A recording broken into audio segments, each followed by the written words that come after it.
بسم اللہ الرحمن الرحیم۔ سامعین کرام، آپ سن رہے ہیں اردو کہانی زنجیر، جس کے مصنف ہیں شمیم نوید، اور یہ اس سلسلے کی قسط نمبر 11 ہے۔ مجھے امید ہے آپ کو میری یہ کاوش پسند آ رہی ہوگی۔ آپ نے اگر ابھی تک میرا چینل کہانی گھر سبسکرائب نہیں کیا تو ابھی میرے چینل کو سبسکرائب کر کے بیل نوٹیفیکیشن آن کر لیجئے، تاکہ آنے والی ہر نئی کہانی کی اطلاع بر وقت آپ تک پہنچ سکے۔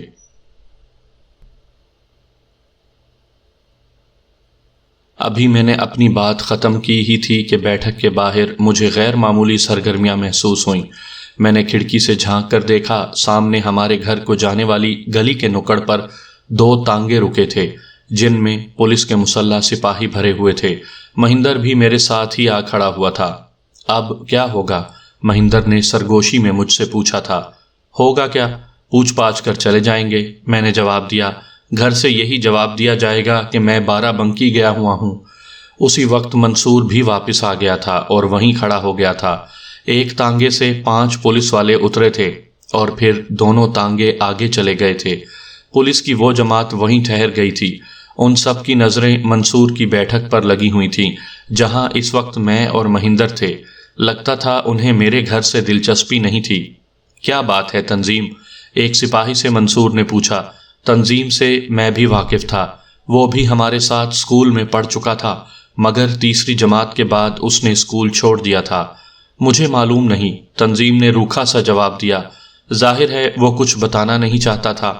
پولیس پارٹی کا رویہ میرے لیے پریشان کن تھا۔ لگتا تھا کہ انہیں یہ سنگن مل گئی ہے کہ میں اس وقت منصور کے گھر میں ہوں۔ چند منٹ بعد اس خیال کی تصدیق بھی ہو گئی۔ ذرا ہی دیر میں پولیس پارٹی کا سربراہ گھوڑے پر وہاں پہنچ چکا تھا۔ اس نے گھوڑے سے اترتے ہی پوچھا تھا، کون سا مکان ہے؟ یہ والا۔ تنظیم نے منصور ہی کے گھر کی طرف اشارہ کیا تھا۔ میں نے کھڑکی کے پٹ کو آہستہ سے بند کیا۔ اسی لمحے میں نے منصور کی آواز سنی، کیا مطلب؟ یہ میرا مکان ہے، آپ کون ہیں؟ منصور، میں یہیں رہتا ہوں، یہ مجھے پتہ چل گیا ہے۔ پولیس افسر نے روب جھاڑا۔ ہمیں آفاق شیرازی کی تلاش ہے۔ ہماری اطلاع کے مطابق وہ تھوڑی دیر پہلے آپ کے مکان میں داخل ہوا تھا۔ وہ آفاق میرا دوست ہے، وہ سامنے والے مکان میں رہتا ہوگا۔ پولیس افسر نے اسی روب دار لہجے میں جواب دیا۔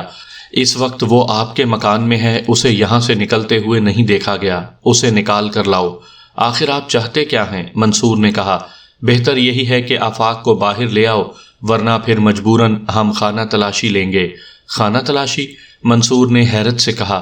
خانہ تلاشی ضرور لیجئے گا، مگر اس کا وارنٹ؟ اس نے حجت کی۔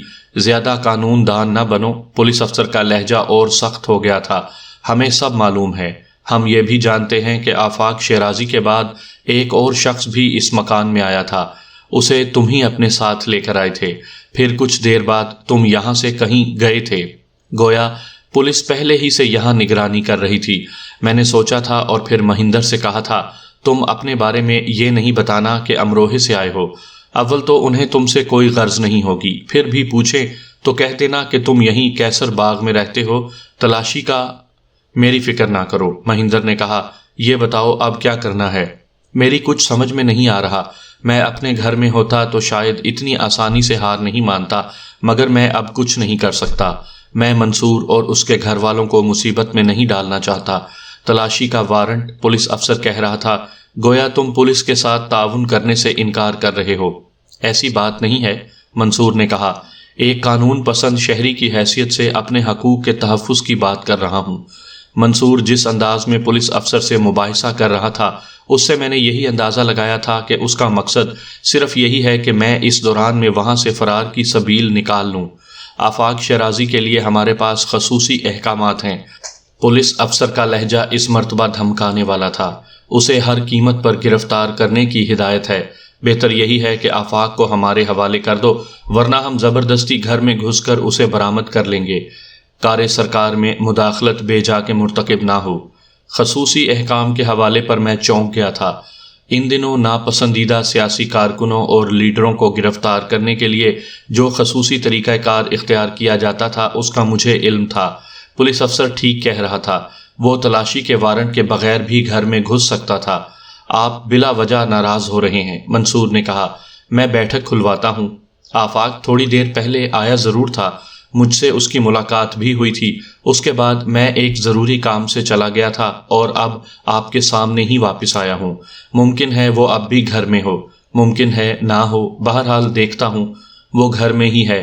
پولیس افسر نے ایک ایک لفظ پر زور دیتے ہوئے کہا، دھوکہ دینے کی کوشش بے سود ہے۔ ہم نے مکان کو گھیر رکھا ہے، اسے یہاں سے بھگانے کی کوشش مت کرنا۔ ایسی کوشش آنت جرم خیال کی جائے گی۔ جاؤ، آفاق کو اندر سے بھیج دو۔ پھر منصور کی سائیکل کی کھڑکھڑاہٹ کی آواز ابھری تھی۔ اسے گھر کے اس دروازے سے گزرنا تھا جو بیٹھک کے پہلو میں بنی ہوئی گلی میں تھا۔ یہ گلی بھی منصور کے مکان ہی کا حصہ تھی۔ میرے لیے اب باہر جانے کے سوا کوئی راستہ نہ تھا۔ اچھا دوست، میں نے مہندر سے کہا، میں دروازہ کھولتا ہوں۔ اگر میں بچ نکلا تو رات میں کسی وقت بھی دھرم شالہ پہنچوں گا۔ مہندر بھی اس وقت عالم گو مگو میں تھا۔ وہ نہ کچھ کر سکتا تھا نہ کہہ سکتا تھا۔ اس وقت پولیس کے چنگل سے نکلنے کی ایک ترکیب میرے ذہن میں آئی تھی۔ اس میں کامیابی کے امکانات 1% تھے اور میں نے یہی داؤ کھیلنے کا فیصلہ کیا تھا۔ میں نے بڑھ کر دروازہ کھول دیا۔ آپ کو آفاق شیرازی کی تلاش ہے؟ میں نے دریافت کیا۔ یہی ہے سر، آفاق شیرازی۔ ایک پولیس والے نے گویا میری شناخت کر دی۔ میں دروازے سے نکل کر دوسری سیڑھی پر آ گیا۔ مہندر میرے پیچھے دروازے میں تھا۔ بابا اور منصور بھی بیٹھک میں آ چکے تھے۔ کیا بات ہے؟ میں نے پولیس افسر سے پوچھا۔ آپ کو میری تلاش کیوں ہے؟ میں نے کیا کیا ہے؟ یہ سب مجھے معلوم نہیں، پولیس افسر نے کہا۔ آپ کو تھانے چلنا ہے۔ گرفتاری کا وارنٹ ہے؟ میں نے پوچھا۔ جب گرفتاری کی جائے گی تو وارنٹ پیش کر دیا جائے گا، پولیس افسر نے کہا۔ فی الحال کچھ پوچھ گچھ کرنا ہے۔ کس سلسلے میں؟ میں نے کہا۔ سیاست سے میرا کوئی تعلق نہیں، نہ میں نے کوئی جرم کیا ہے۔ میں گفتگو کو طول دے رہا تھا۔ کہہ تو دیا مجھے کچھ معلوم نہیں، پولیس افسر نے اس مرتبہ جھلا کر کہا۔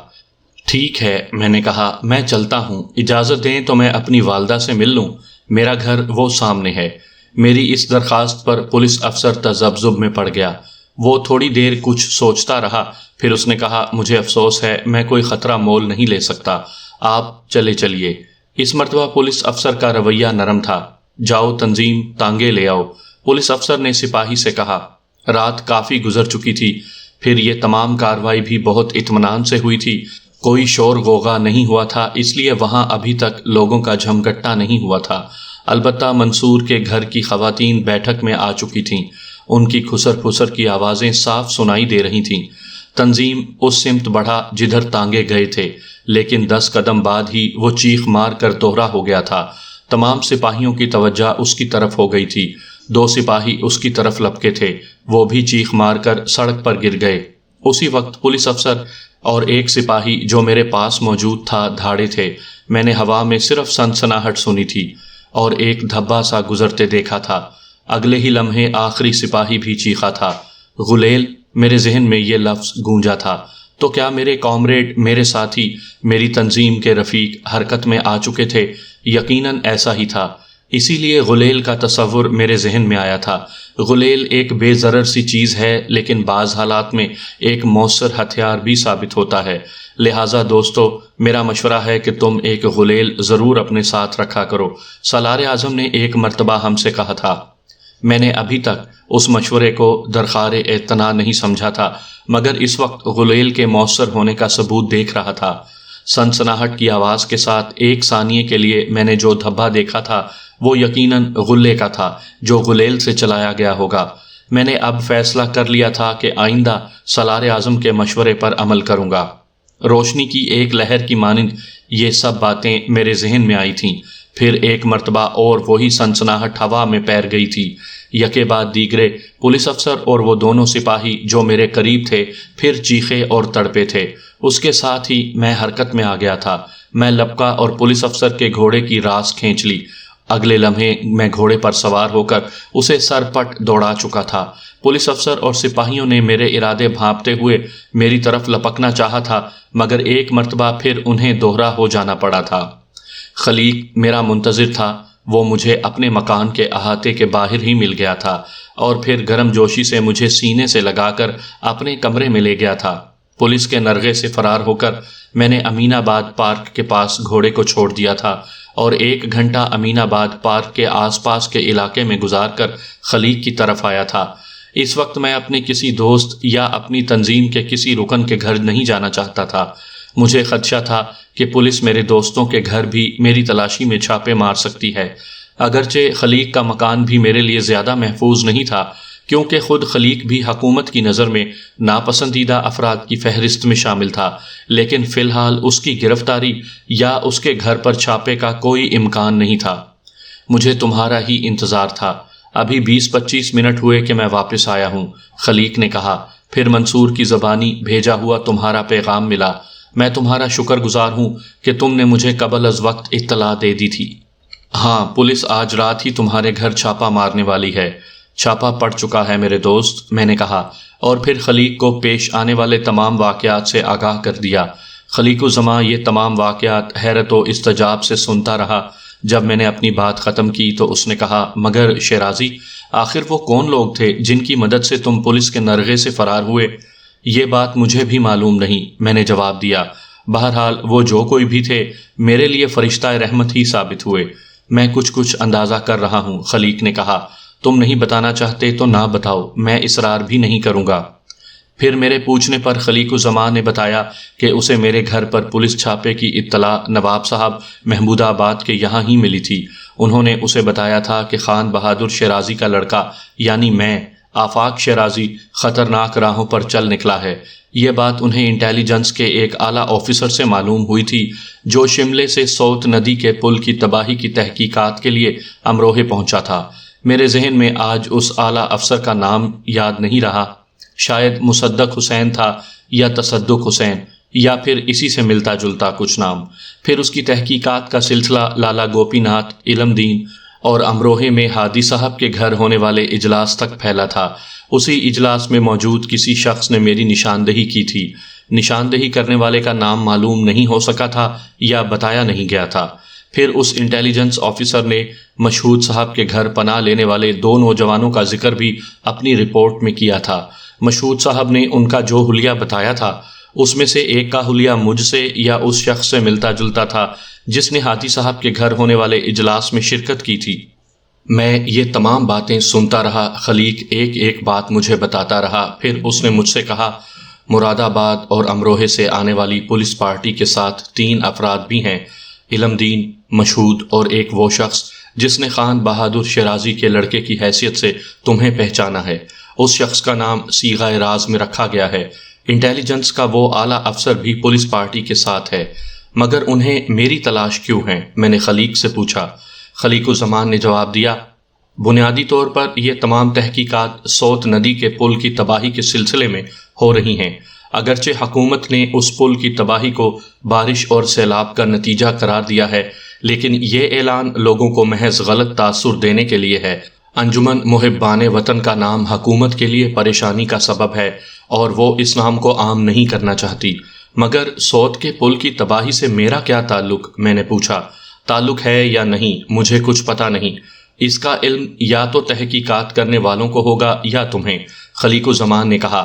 ویسے مجھے یہ بتاؤ کہ تم پچھلے دنوں امروہے گئے تھے یا نہیں؟ نہیں، میں نے جھوٹ بولا۔ پھر تمہاری شناخت کیسے کی گئی؟ خلیق نے کہا۔ میں کیا کہہ سکتا ہوں؟ انجمن محبان وطن کیا چیز ہے؟ خلیق نے پھر سوال کیا۔ اس کی ذات میں چھپا ہوا وکیل بیدار ہو چکا تھا۔ مجھے علم نہیں، میں نے پھر جھوٹ بولا۔ تم نہیں بتانا چاہتے تو نہ بتاؤ۔ خلیق پھر ایڈوکیٹ کے بجائے دوستانہ روپ میں آ گیا۔ لیکن اتنا اندازہ میں بھی لگا سکتا ہوں کہ تم نے اپنی راہ عمل متعین کر لی ہے۔ یہ ضرور وہی راستہ ہے جس کے تم مبلغ رہے ہو۔ اس وقت پولیس کے نرغے سے بچ نکلنا بھی اس امر کی دلیل ہے۔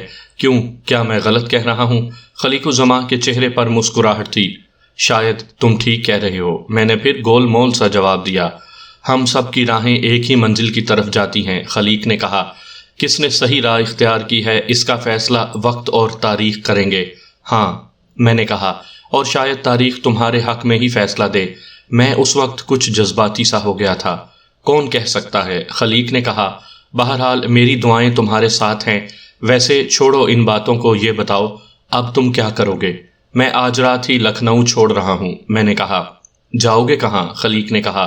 میرے لیے پورا ہندوستان دارالجہاد ہے، میں جہاں بھی جاؤں گا میرا مقصد میرے ساتھ ہوگا۔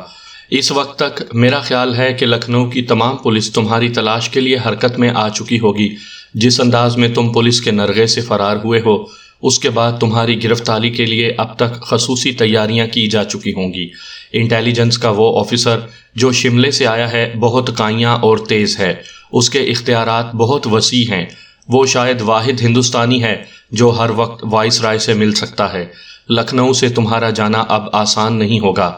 یہ میں بھی جانتا ہوں، میں نے کہا، لیکن مجھے بہرحال یہاں سے نکلنا ہے اور آج رات ہی میں تمہیں لکھنؤ سے نکالنے کا بندوبست کرتا ہوں، خلیق نے کہا تھا۔ میرے لیے خود کو پریشانیوں میں نہ ڈالو خلیق، میں نے کہا، میں خود ہی کوئی راہ نکال لوں گا۔ اس میں پریشانی کی کوئی بات نہیں، خلیق نے پرخلوص لہجے میں کہا۔ میرے ذہن میں جو ترکیب ہے، میرا خیال ہے کسی کو شبہ تک نہ ہوگا اور تم آسانی سے لکھنؤ کو خیر بات کہہ دو گے۔ کیا خیال ہے؟ کاکوری تک اگر تمہیں پہنچا دیا جائے تو ٹھیک ہے۔ میں خلیق کی اس پیشکش کو نہ ٹھکرا سکا۔ مگر تم کس طرح یہ انتظام کرو گے؟ میں نے اس سے سوال کیا۔ میرا خیال ہے میں اس سلسلے میں یقیناً کچھ کر سکوں گا، خلیق نے کہا۔ مجھ پر اعتماد کرو۔ مگر میں تنہا نہیں ہوں، میں نے کہا، میرے ساتھ 2 افراد اور بھی ہیں۔ میں نے اب خلیق پر پورا اعتماد کر لیا تھا کہ وہ مجھے دھوکہ نہیں دے گا۔ اگر اسے دھوکہ دینا ہی ہوتا تو وہ پھر مجھے قبل از وقت خطرے سے کیوں آگاہ کرتا؟ پھر وہ خود بھی اسی مقصد کو حاصل کرنے کی جدوجہد میں شامل تھا جو ہمارا مطمع نظر تھا۔ یہ الگ بات ہے کہ ہماری راہیں جدا جدا تھیں۔ کیا مطلب؟ خلیق نے کچھ نہ سمجھتے ہوئے کہا۔ کون سے 2 افراد؟ اس کے بعد میں نے اسے جتنا کچھ ضروری تھا وہ بتا دیا۔ میری گفتگو سننے کے بعد ایک لمحے کے لیے خلیق سوچ میں پڑ گیا، پھر بولا، ٹھیک ہے، تم فکر نہ کرو، وہ بھی تمہارے ساتھ ہوں گے۔ اس کے لہجے میں عزم اور صداقت کی جھلک تھی۔ وہ جو کچھ کہہ رہا تھا اس پر عمل کرنے کا بھی ارادہ رکھتا تھا۔ مجھے خلیق الزماں کا وہ سلوک آج بھی یاد ہے اور مرتے دم تک یاد رہے گا۔ کیسے کیسے لوگ تھے کہ ذاتی اختلافات کو کبھی کسی بڑے مقصد کی تکمیل میں آڑے نہیں آنے دیتے تھے۔ میں نے اس سے قبل خلیق الزماں کو کتنا کچھ سخت سست نہ کہا تھا، لیکن اس دن جب میں پریشانیوں میں گھرا ہوا تھا وہ یہ سب کچھ بھول گیا تھا اور اسے صرف یہی ایک خیال تھا کہ کسی طرح مجھے اس مصیبت سے نکالنے کے لیے میری مدد کرے۔ ایسا کرتے ہوئے وہ خود بھی خطرات مول لے رہا تھا۔ یہ بات مجھے اچھی طرح معلوم تھی۔ ایک ایسے آدمی کی مدد کرنا جس کی پولیس کو تلاش تھی، ظاہر ہے حکومت اور اس کی مشینری کی نظر میں اچھی بات نہیں تھی۔ اگر اس کوشش میں ناکامی ہوتی تو میرے ساتھ اس کا نتھی ہونا بھی لازمی تھا۔ اس وقت مجھے خلیق بہت پیارا انسان لگا تھا اور میں خود بھی اپنے آپ سے نادم تھا کہ کیوں میں نے ماضی میں اسے برا بھلا کہا تھا۔ خلیق میرے دوست، میں نے کہا، میں اپنی سابقہ زیادتیوں پر نادم ہوں۔ کون سی زیادتیاں؟ خلیق الزماں نے کہا تھا۔ تم کیا پچھلی ملاقات کی بات کر رہے ہو؟ سنو، ان باتوں کو بھول جاؤ۔ اس کے بعد میں نے اکثر تمہارے نقطۂ نظر کے بارے میں سوچا ہے۔ میں نے اس نقطۂ نظر کو غلط نہیں پایا، لیکن اب بھی میرا خیال ہے کہ ہندوستان کے لیے اس لائحہ عمل کے لیے فضا سازگار نہیں ہے۔ یہ انداز فکر کا اختلاف ہے، حصول مقصد پر تو کوئی اختلاف نہیں۔ اب جب کہ تم اس راہ پر کافی آگے نکل چکے ہو، میں تمہیں روکنا بھی نہیں چاہتا۔ میری اب یہی کوشش ہوگی کہ اپنی موجودہ حیثیت میں جس طرح بھی ہو سکے تمہاری مدد کر سکوں۔ تم واقعی بہت بڑے آدمی ہو، میں نے اعتراف کرتے ہوئے کہا۔ آدمی مقصد سے وابستگی کی بنا پر بڑا بنتا ہے، خلیق نے انکسارانہ لہجے میں کہا، اور یہی بات تمہیں ابھی اتنا بڑا ہی بناتی ہے جتنا میں ہوں، اگر واقعی میں بڑا ہوں تو۔ پھر خلیق مجھے وہیں چھوڑ کر چلا گیا۔ چلتے وقت اس نے کہا تھا، اچھا آفاق، میں لکھنؤ سے تمہاری روانگی کا انتظام کرتا ہوں، تم انتظار کرو۔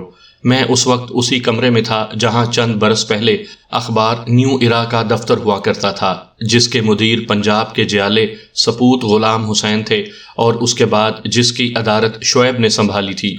اس کمرے سے کئی یادیں وابستہ تھیں۔ میں نیو ایرا کے دنوں میں اکثر یہاں آیا کرتا تھا، خوب بحثیں ہوا کرتی تھیں۔ پھر حکومت نے پے در پے اس اخبار سے ضمانتیں طلب کیں۔ حکومت کی پالیسیوں پر تنقید کرنے والے قوم پرست اخباروں کے ساتھ برطانوی حکومت کی یہ استعماری پالیسی ناقابل فہم نہیں تھی۔ بہرحال خلیق الزماں کچھ عرصے تک تو یہ ضمانتیں مختلف ذرائع سے جمع کرواتے رہے، پھر ان کی ہمت جواب دے گئی۔ غلام قوموں کی بھی کیا قسمت ہوتی ہے، میں آج بھی اکثر سوچتا ہوں۔ انہیں اظہار رائے کی اجازت ہوتی ہے، نہ ہی بنیادی شہری حقوق حاصل ہوتے ہیں، نہ حکومت کے ظالمانہ اقدامات پر تنقید تبصرے کی اجازت۔ گو استعماری طاقتیں ہمیشہ غلاموں کو تعمیری تنقید کا حق دینے کا دعویٰ تو کرتی ہیں، لیکن تعمیری تنقید ایک ایسی مضحکہ خیز اصطلاح ہے جس کے ذیل میں صرف تعریف و توصیف کے ڈونگرے برسانا ہی درست ٹھہرتا ہے۔ اگر انگلستان کا کوئی بھی اخبار بند کیا جاتا جس طرح نیو ایرا بند ہوا تھا تو انگلستان میں ہاہاکار مچ جاتی، ہنگامے ہوتے، اسے آزادی صحافت پر ضرب قرار دیا جاتا، برطانوی پارلیمنٹ میں حکومت کے پرخچے اڑا دیے جاتے، مگر نیو ایرا تو ایک غلام ملک کی غلام رعایا کی ترجمانی کر رہا تھا، اور غاصب حکمرانوں میں اتنا ظرف کہاں کہ غلاموں کو بولنے کا حق دے۔ ان کا بس چلے تو سچے الفاظ لکھنے والوں کی انگلیاں اور حق بات کہنے والی زبانوں کو قلم کر ڈالیں۔ تقریباً نصف گھنٹے بعد خلیق کی واپسی ہوئی۔ اس مرتبہ وہ کار میں آیا تھا۔ یہ کار میری کیا لکھنؤ بھر میں جانی پہچانی تھی۔ میں جب کار میں بیٹھا تو خلیق نے ڈرائیور سے کہا تھا، یہاں سے تمہیں مصرا کے گھر جانا ہے، وہاں سے 2 مہمان اور بیٹھیں گے، ان سب کو کاری چھوڑ آنا۔ اس کے بعد خلیق نے مجھ سے کہا تھا، مہندر کو آگے بٹھانا، تم پیچھے ہی بیٹھنا، یہی بہتر ہے۔ خلیق نے اس کے بعد مجھے بتایا تھا کہ یہ کار حاصل کرنے سے پہلے اس نے مہندر اور لالی کو ہرکرن ناتھ مصرا کے گھر منتقل کر دیا تھا۔ پنڈت ہرکرن ناتھ مصرا کے گھر سے مہندر اور لالی بھی کار میں بیٹھ گئے۔ لالی کو دیکھ کر میری مسرت کا کوئی ٹھکانہ نہیں تھا۔ سلام شیرازی جی، اس نے میرے ساتھ بیٹھتے ہوئے کہا تھا، ساتھ ہی اپنا ہاتھ میری طرف بڑھا دیا تھا۔ اس کا نرم و نازک ہاتھ میں نے اپنے ہاتھ میں لے لیا۔ اس ہاتھ کے لمس سے ایک نشہ، ایک سرور میرے رگو پے میں گھل گیا۔ نمستے، میں نے اسی اپنائیت سے جواب دیا۔ ہائے شیرازی جی، اس نے کہا، آپ تو بڑے ہی بے مروت ہیں۔ ارے بھئی، یہ الزام تو نہ لگاؤ، میں نے کہا، اور بہت کنجوس بھی، لالی نے کہا۔ اس مرتبہ مہندر ہنس پڑا۔ شیرازی جی، تم نہیں سمجھو گے، اس نے کہا، یہ سب تمہارے خطوط پر تبصرہ ہو رہا ہے۔ لالی کھلکھلا کر ہنس پڑی۔ اور نہیں تو کیا، اب اتنی بھی بے مروتی کیا کہ خط میں جتنی بات لکھو صرف اسی کا جواب ملے، وہ بھی روکھا پھیکا۔ بھائی، میں نہ شاعر نہ ادیب، میں نے کہا، باتیں تو مجھے بنانی آتی ہی نہیں۔ خط مختصر تم لکھتے تھے اور یہ مجھ سے لڑتی تھی، مہندر نے کہا۔ تمہارے دوسرے خط پر تو یہ اتنی تل ملائی تھی کہ کچھ نہ پوچھو۔ کہہ رہی تھی کہ اب کی پوری کاپی لکھ کر بھیجوں گی، پھر دیکھتی ہوں حضرت کیسے لمبا خط نہیں لکھتے۔ گویا جو تشنگی میں اس کے خط پڑھ کر محسوس کرتا تھا، اسی تشنگی کا وہ بھی شکار تھی۔ بات یہ ہے کہ لالی، کہ تم نے ہی مجھے کون سے تفصیلی خط لکھے تھے؟ چلو، میں نے نہیں لکھے تو کیا ہوا شیرازی جی، تمہیں تو منع نہیں کیا تھا میں نے لمبے خط لکھنے سے۔ لالی نے میرا ہاتھ دباتے ہوئے کہا، کیوں مہندر بھیا، ٹھیک کہہ رہی ہوں نا میں؟ بھائی، یہ تمہارا اور شیرازی جی کا معاملہ ہے، مجھے بیچ میں مت لاؤ، مہندر نے جواب دیا۔ مگر بھائی، اس میں بے مروتی کی کیا بات ہوئی؟ ہاں، اگر میں جواب نہ دیتا تو بات ہوتی بے مروتی کی، میں نے کہا۔ بے مروتی کی بات نہیں کر رہی ہوں شیرازی جی، لالی نے شوخی سے کہا، یہ تو میں آپ کی کنجوسی کی باتیں کر رہی ہوں۔ بے مروتی میں نے کیا دکھائی ہے؟ میں نے پوچھا، یہ بتاؤ۔ بے مروتی کی بات یہ ہے کہ ہم تو اپنے دیوتا جی کے درشن کے لیے اتنی دور سے آئے۔ لالی کے لہجے میں دنیا کے حسین ترین جذبے کی لرزش تھی، اور دیوتا جی نے ہمیں اپنے گھر بھی نہیں بلایا۔ دیوتا جی کہتے ہوئے اس کی آواز میں شوخی اور اپنائیت تھی، اور اس بات کا اظہار بھی کہ وہ اس ملاقات کو نہیں بھولی تھی جب ہم نے ایک دوسرے کو جسم و جاں کے تمام رشتوں سے جانا اور پہچانا تھا۔ ہاں لالی، میں اس خوشی کے باوجود کچھ افسردہ سا ہو گیا جو الفاظ کے استعمال میں لالی کے حسن انتخاب کی بنا پر میں نے اپنے دل میں اترتی محسوس کی تھی۔ میں تم دونوں سے شرمندہ ہوں، مگر یقین کرو لالی، تم دونوں کو اپنے گھر میں بلا کر، اپنے گھر میں دیکھ کر مجھے اتنی خوشی ہوگی جتنی خوشی مجھے کسی مہمان کو بنا کر نہیں ہو سکتی۔ لالی کے ہونٹوں سے جل ترنگ کی کیف آور نغمگی پھوٹی۔ ہائے شیرازی جی، اب میں تمہیں بے مروت نہ کہوں تو کیا کہوں؟ ابھی تک ہمیں مہمان ہی سمجھتے ہو، اور ہم ہیں کہ تمہیں اپنا چکے ہیں۔ یوں لگا تھا جیسے یاقوت کی سل چیر کے جھرنا پھوٹ بہا ہو، اور میرا وجود پیاسے ہونٹوں کی مانند اس جھرنے کے خنک پانی سے اپنی پیاس بجھا رہا ہو۔ اس مرتبہ مہندر نے کہا لگایا، اے باتونی لڑکی، اس نے کہا تھا، تم کیوں ایک سیدھے سادے آدمی کو پریشان کر رہی ہو؟ اے مہندر بھیا، اس کی گفتار کا ترنم پھر گونجا، سیدھے تو آپ ہیں کہ اتنے خطرناک آدمی کو سیدھا کہہ رہے ہیں، جو پہلی ہی ملاقات میں لوگوں کی نیندیں چرا لیتا ہے، اپنا گرویدہ بنا لیتا ہے۔ لالی، نیندیں تو تم نے بھی میری چرا لی ہیں، میں نے دل ہی دل میں سوچا، لیکن میں یہ بات نہ کہہ سکا۔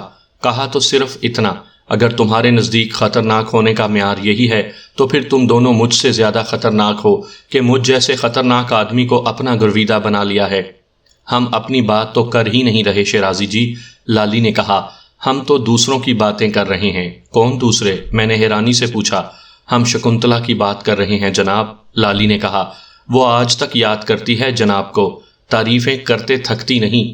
ہاں یار شیرازی، مہندر نے کہا، شکنتلا پر تو تم نے واقعی جادو کر دیا ہے، اور اس لالی کی بچی نے اس کا ناطقہ بند کر رکھا ہے۔ جہاں اس نے تعریف کی اور اس نے لیا اسے الٹے ہاتھوں۔ پھر یہ تمہاری ایسی ایسی برائیاں کرتی ہے، ایسے ایسے کیڑے نکالتی ہے تم میں کہ توبہ ہی بھلی، بیچاری شکنتلا روحانسی ہو جاتی ہے۔ کیوں بھائی، یہ کیا بے ایمانی ہے لالی؟ میں نے کہا۔ تم ہماری تعریف میں ڈنڈی کیوں مارتی ہو؟ جس طرح ہر چیز کے دو رخ ہوتے ہیں اسی طرح اس مسئلے کے بھی دو پہلو ہیں۔ لالی نے اس مرتبہ ایسا انداز اختیار کیا گویا وہ کلاس روم میں لیکچر دے رہی ہو۔ یعنی میں نے اسی انداز میں کہا جیسے میں کوئی طالب علم ہوں۔ اس کا ایک پہلو یہ ہے کہ جب ہم تمہاری برائی کرتے ہیں تو شکنتلا اور زیادہ تعریف کرتی ہے جو ہمیں اچھی لگتی ہے، لالی نے کہا، اور اس کا دوسرا پہلو یہ ہے کہ ہمیں اس کے منہ سے تمہاری اچھائی اور تعریف اچھی نہیں لگتی۔ کاکوری تک کا تمام راستہ ایسی ہی باتوں میں کٹ گیا۔ اس دن میں واقعی مہندر کے اس جملے کا قائل ہو گیا تھا کہ لالی بہت اچھی گفتگو کرتی ہے۔ اس نے کاکوری تک کے سفر میں پہلی ملاقات کے بعد سے اب تک کی وہ تمام بے چینیاں، اضطراب اور کشمکش اس گفتگو میں سمو دیے تھے جن سے وہ گزری تھی۔ اس نے اس گفتگو میں اس جذبے کا تمام کیف اور نشہ انڈیل دیا تھا جو صرف ہم دونوں کا راز تھا، جس میں ہم کسی تیسرے کو شریک نہیں کر سکتے تھے، نہ ہی کرنا چاہتے تھے۔ گفتار کے حسن اور آواز کی نغمگی کا یہ جادو اس وقت ٹوٹا جب ڈرائیور نے اطلاع دی کہ کاکوری آ گیا ہے اور وہ کار کدھر موڑے۔ تب مجھے خیال آیا کہ میں کن خطرات سے بچ کر لکھنؤ سے نکلا ہوں۔ اس وقت رات کے تقریباً 3 بج رہے تھے۔ میں نے ڈرائیور سے کہا کہ وہ کار سیدھا اسٹیشن لے چلے۔ پہلے میں نے سوچا کہ ہم رات کاکوری میں ماموں کے ہاں گزاریں گے، لیکن اب میں نے یہی سوچا کہ ہمیں جلد از جلد لکھنؤ سے جتنی دور ہو سکتا ہے نکل جانا چاہیے۔ وہ کار جس میں ہم نے کاکوری تک کا سفر کیا تھا، خلیق نے کیا ٹپس لڑا کر حاصل کی تھی اس کا مجھے آج تک علم نہیں ہو سکا۔ بہرحال اس کار میں سفر کی وجہ سے ہم کسی مشکل میں پڑے بغیر لکھنؤ سے نکل آئے تھے۔ اگر اس رات وہ کار نہ ہوتی تو شاید ہم اس آسانی سے وہاں سے نہ نکل پاتے۔ شاید اس ڈرائیور کو جو اس رات ہمیں کاکوری لے گیا تھا یہ پتا ہو کہ خلیق کس بہانے وہ کار لے کر آیا تھا، مگر کون جانے وہ ڈرائیور زندہ بھی ہے یا نہیں۔ خلیق تو 18 مئی سن 1973 کو انتقال کر گیا۔ اس رات کے بعد میری خلیق سے کئی ملاقاتیں لکھنؤ میں بھی اور کراچی میں بھی ہوئی تھیں۔ کئی مرتبہ میں نے اس سے پوچھا، یار خلیق یہ تو بتا آخر اس رات تو نے وہ کار کیسے حاصل کی تھی، مگر ہر مرتبہ وہ اس ذکر کو ٹال گیا۔ نامعلوم کیا مصلحت تھی اور کیا سبب تھا۔ آج میں آپ کو بتا دوں، وہ کار راجہ صاحب محمود آباد کی تھی، اور ان دنوں جب کی یہ بات ہے خلیق راجہ صاحب سے کسی بھی معاملے میں امداد و تعاون حاصل کرنے میں اپنی سبکی محسوس کرتا تھا۔ حد یہ ہے کہ نیو ایرا کی ضمانت جمع کروانے کے لیے ایک مرتبہ بھوپال سے رقم لے کر آیا تھا، لیکن راجہ صاحب سے اس سلسلے میں اس نے کبھی رجوع نہیں کیا تھا۔ ٹرین بہت تیزی سے بمبئی کی طرف اڑی جا رہی تھی۔ فرسٹ کلاس کے اس چھوٹے سے کمپارٹمنٹ میں بس ہم تینوں ہی تھے، میں، لالی اور مہندر۔ منصور کے گھر سے پولیس کے نرغے سے فرار ہونے کے بعد یہ پہلا موقع تھا جب مجھے قدرے اطمینان محسوس ہوا تھا۔ فی الحال میں پولیس کی دسترس سے محفوظ ہو چکا تھا۔ مہندر نے مجھے بتایا تھا کہ میرے وہاں سے فرار کے بعد بھی غلیلوں سے غلے بازی جاری رہی تھی۔ اسی دوران منصور بھی ایک غلے کا شکار ہو چکا تھا، لیکن اس سے قبل ہی اس نے مہندر ناتھ سے کہا تھا کہ وہ اس کے گھر سے سیدھا دھرم شالہ پہنچے اور میرا انتظار کرے۔ پھر چند منٹ بعد جب یہ ہنگامہ ختم ہوا تھا تو پولیس افسر کی پریشانی اور غصہ قابل دید تھا۔ منصور کے گھر سے میرے فرار کے لیے یہ موقع فراہم کرنا یقیناً میری تنظیم کے کارکنوں اور خاص طور پر سالار اعظم کا کام تھا۔ مجھے اس کا پکا یقین تھا کیونکہ سالار اعظم کے وسائل کا اندازہ مجھے کچھ ہو چکا تھا۔ تنظیم اور اس کے سرگرم اراکین سے متعلق انہیں ہر بات کی اطلاع ہو جاتی تھی۔ یہ کیا ذرائع تھے، اس کا علم صرف سالار اعظم کو ہی تھا۔ لکھنؤ میں میرے خلاف پولیس کی کارروائی کے بارے میں جب خلیق کو علم ہو سکتا تھا تو یقیناً انہیں بھی علم ہو گیا ہوگا۔ اور پھر ان کا حرکت میں آنا اور مجھے پولیس کے چنگل سے بچانا ضروری تھا، لیکن اگر یہ کارروائی نہ ہوتی تو تب بھی مجھے فرار کی کوشش تو کرنا ہی تھی۔ اس بات کا بھی امکان تھا کہ خود منصور ہی شاید ہماری تنظیم میں شامل ہو گیا ہو اور اس نے خلیق کے گھر جاتے ہوئے اور وہاں سے واپسی کے دوران میں یہ انتظام کیا ہو۔ لیکن اب سب کچھ قصہ پارینہ بن چکا تھا۔ اس وقت میں لالی اور مہندر کے ساتھ ٹرین میں سوار تھا۔ پیش قدمی کرنے والے فوجی کبھی پلٹ کر یہ نہیں دیکھتے کہ پیچھے کیا ہوا، کون دشمن کی چلائی ہوئی گولی سے شکار ہوا۔ انہیں تو بس سامنے اپنے ہدف پر نظر رکھتے ہوئے بڑھنا ہوتا ہے۔